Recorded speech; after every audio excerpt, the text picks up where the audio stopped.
Welcome back to the Roadside Rescue YouTube channel. I'm Ernest, and on this episode, I've got a few things going on. I'm going to be fixing a minivan, a Honda Odyssey, that's just got some leakage going on in the front. That actually caused their alternator to go out last weekend. I couldn't get to it that same day, so they actually fixed it themselves, but they want that leak addressed, so they went ahead and asked me to fix that. Tough though, it's under the intake manifold or the intake plenum itself, so I've got to remove that, and I just told them, hey, might as well do the spark plugs while we're in there. We're going to be doing those tube seals on the valve covers as well.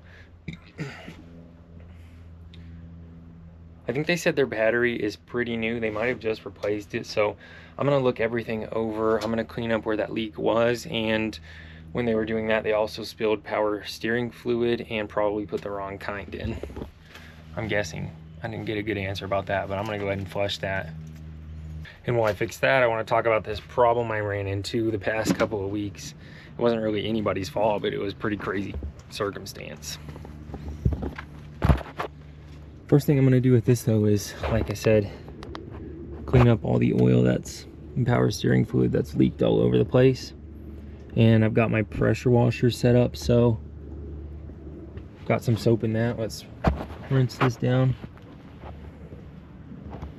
So I just hit this with some soap so I can actually work in here without getting super oily, and some water.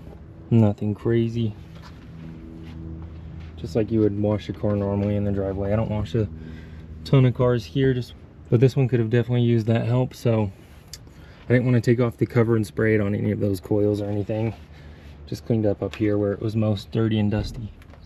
Alright, so here's the thing too. I guess people get the impression that a lot of things go wrong, but it's mostly just because those are the interesting things, and I'm like, for everything that goes wrong, there's like 5 to 10 things that go just absolutely boringly perfect, exactly what you would expect. So I don't make videos about a lot of those. I'm like, but people I think just think everything I do goes wrong. Not everything, but a lot of things just happen to go wrong.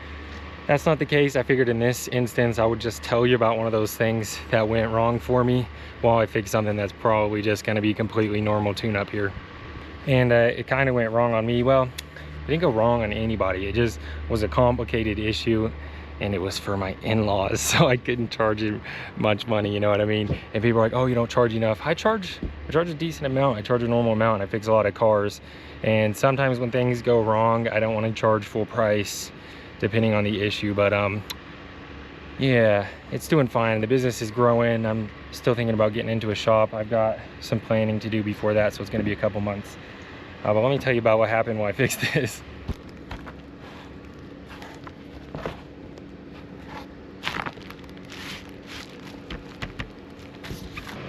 Yeah, it kind of looks new. It's got a lot of paste on the battery, some lubricant or whatever, silicone paste. That shouldn't be having any connection issues there.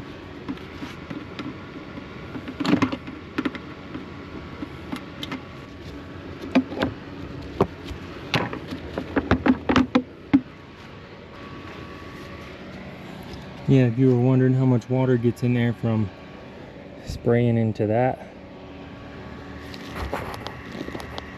not much. A few little drops. Just like hitting a puddle. Fun. Let's get all this disconnected and tack the gaskets.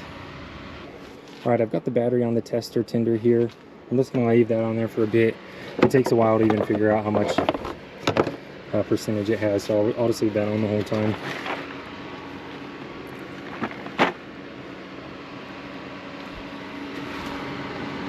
So we've got to get this out of the way. That fan's done its job. Everything is dry now. Let's blow it all off and start getting this open. It's a combination of most of these, but not all of them, that lets it come up. I've taken off a few before. This episode is sponsored by this 8,250 amp jump box. I've got a bunch of jump boxes. I test them all the time. I'm just testing this one out. I'll let you know what I think. I've got to do the power steering bleeding, so while that battery's still on the tender, I'm just going to go ahead and see if this will start the car.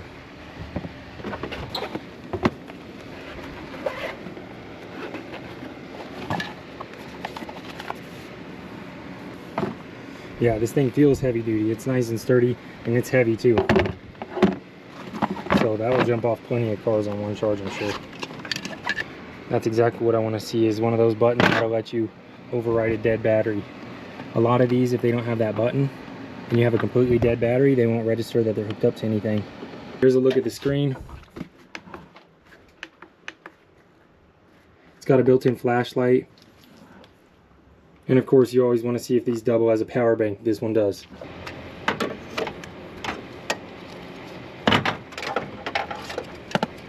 And of course, with 8,250 amps, this could jump it off no problem. And if you want one of these, make sure you check out the link in the description and the pinned comment for an extra good deal. I think this one works great. It would be a great one to pick up for the holidays.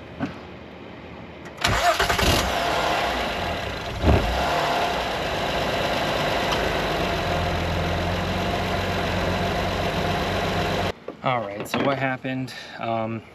Well, my in-laws were in town, and they were like, hey, our other in-law, their daughter, who lives out here, her brakes are bad. Well, she hadn't told me yet, but I was out here and they were out here. Took a visit to find out. So I took a look at them. What I didn't notice was something that was hard to notice, and I pressed on the brake pedal and it felt really soft. So I said, well, we need to bleed this. And I looked at the brake pads and they were really thin. So I said, let me order some pads and rotors. The rotors were trashed, and let's replace those and I'll bleed it at the same time. So I did that, ordered the stuff in, and then I got those brakes replaced, and then I got them set up to bleed, and I bled them and it felt the same, and I was like, what? Weird. So I bled them again and it felt the same, and I was like, I don't know. So I started looking everything over a little bit closer. Here's where it gets really weird. If I can get this connector out.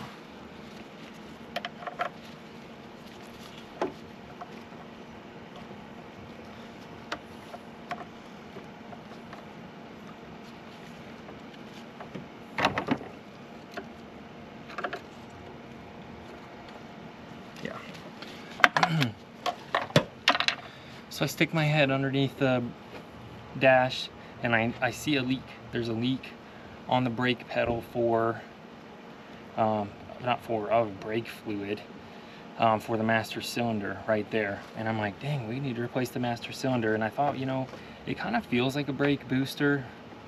Well, let me order both. So they came, they showed up, I went and I replaced the master cylinder and I bled them again, and it felt the same. And at the same time, those bleeder valves on the calipers were super rusty. So I thought, okay, I'm gonna have to replace those. And the master cylinder is really tricky to bleed, so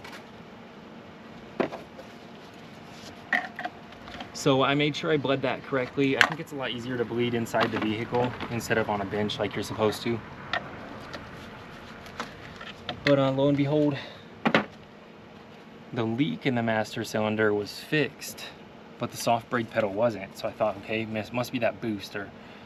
So I went ahead and tore it all back apart. The booster's harder to replace. So I kind of cranked on the wires on that ABS module a little bit. Not the wires, the brake lines themselves, the hard lines. Cranking on them, bending them. I got that booster in and out though, nothing crazy, just a little bit of bending. And I bled them again. But this time I noticed those things from last time I closed them up, those bleeder valves weren't sealed up. They were leaking from that corrosion. So I had to go and get a pack of bleeder valves. And that was between doing that booster. So at the same time I did the booster, I did those bleeder valves. And I fixed that leak too. So there was one initial leak on that master cylinder. It was leaking in that brake pedal. Then there was, after I started working on everything and bleeding it 50 million times, a leak coming from the rear bleeder valve. And that pedal was still soft, so I said, let me do that booster. It was tough. It was a lot tougher than this one. Way less space up in there in that Mazda. All 6 of the hard lines to the ABS module ran right in front of the bottom side of that booster.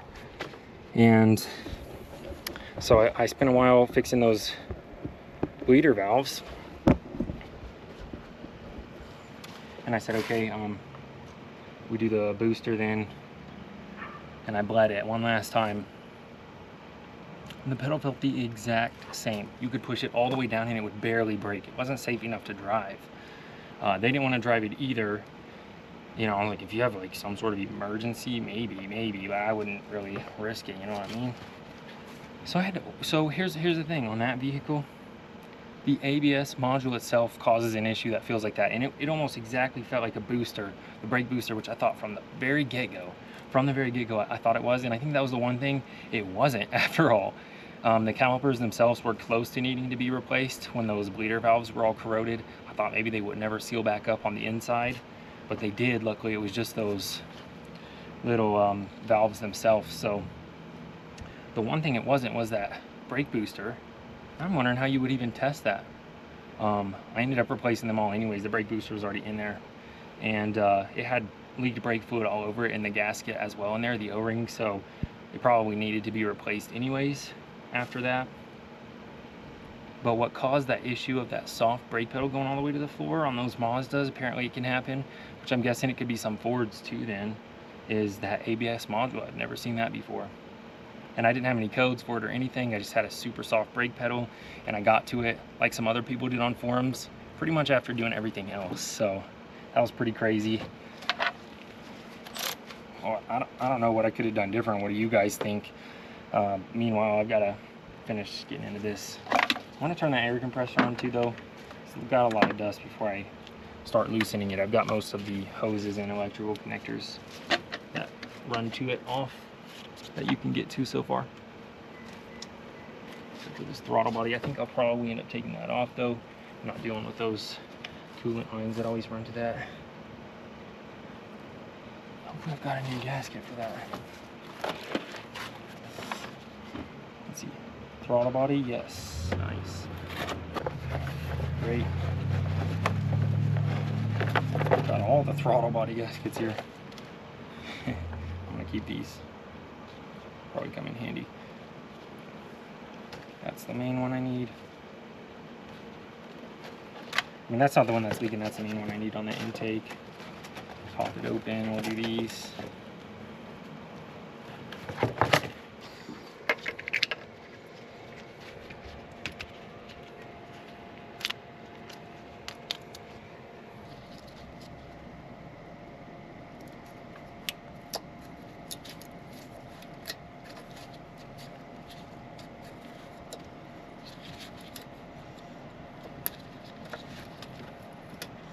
Yeah, 10 out of 10. You could reuse that gasket if you wanted to. I don't want to though. Normally, those rip.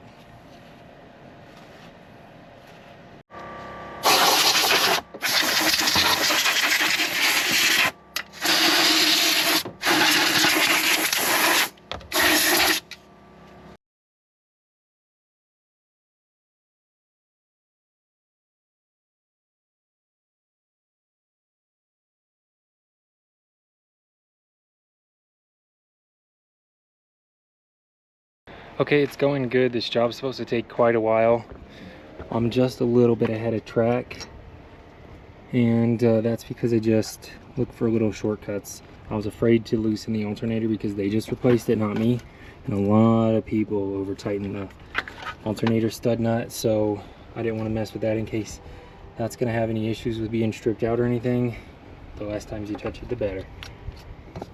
I've just got to get this cleaned up. I got it sprayed off before I opened it up. It looks clean, it looks good in there. I'll just get it cleaned up and put back together. I've got this one gasket already in place. Those are stopped up so nothing falls in there. And this rear one looks like it's about as hard as the front one. I'm doing the spark plugs at the same time also. Same iridiums.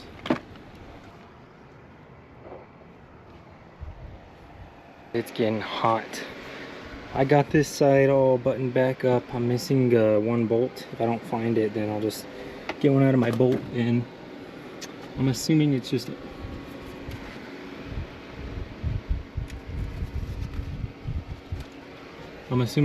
in this pile mixed up with the other ones. I usually keep them all separated, but there's not a separate single one over there for right here. I'm gonna get to the back now. I've got this mostly loose, so I don't know, it might come out like that. Probably just enough room. Let's give it a shot. There, you're supposed to take out the power steering pump, get that loose to get enough room underneath that and everything, but I think that'll slide through there. Oh yeah, there was enough room. Just like that. It's gonna be a little tricky putting the new one in, making sure the gasket's lined up, but I should be able to feel back there before I squish everything down. Okay, that gasket's in all the way down.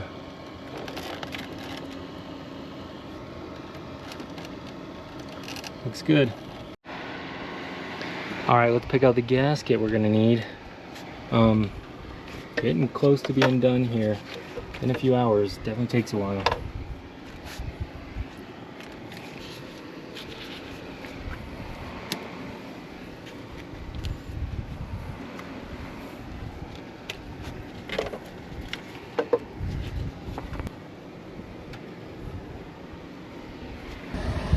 Bro, what happened to fall? It's really that hot outside, yo.